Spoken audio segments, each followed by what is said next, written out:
మా ఫ్రెండ్ జగన్ వాళ్ళ కొడుకు నిన్న తీసుకొచ్చిండు ఏడికి చక్రపురం కుషాయిలో ఉంటాం మేము.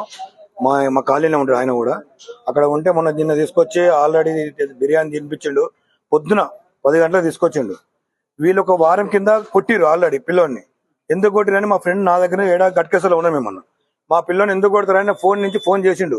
చదవకపోతే మాకు చెప్పండి, ఎందుకు కొడతారు మీరు, ఎందుకు టార్చర్ పెడతారు అని చెప్పి తెల్లారు తీసుకెళ్ళిండు. తీసుకొని మళ్ళీ వచ్చినాక బాబు చెప్పిన ఎందుకు కొట్టిరా ఏం కాదంటే ఇట్లా ఒత్తిడి చేస్తారు మమ్మల్ని, చాలా ఇబ్బంది పెడతారు అంటే ఈ సంవత్సరం చదువుకోరా, నెక్స్ట్ ఇయర్ తీసేస్తాం మళ్ళీ వెళ్ళి, వద్దు మనకి ఇక అక్కడనే కుషాయిగూడ వేరే ఏసల్ కాలేజ్ చదువుకుందాము అని కూడా చెప్పిండు. నిన్న కూడా చెప్పిండు ఆల్రెడీ.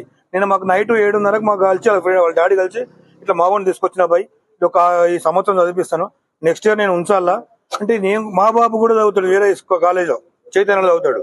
ఇట్లా నేను కూడా మాట్లాడినాక సరే తీ బాయ్ ఉంచు పిల్లోని కూడా ఏం టార్చర్ పెట్టకని పోయి అడిగిరా అన్న. అడగమన్నప్పుడు కూడా ఈయన మా ఫ్రెండ్ కూడా ఏమన్నాడు,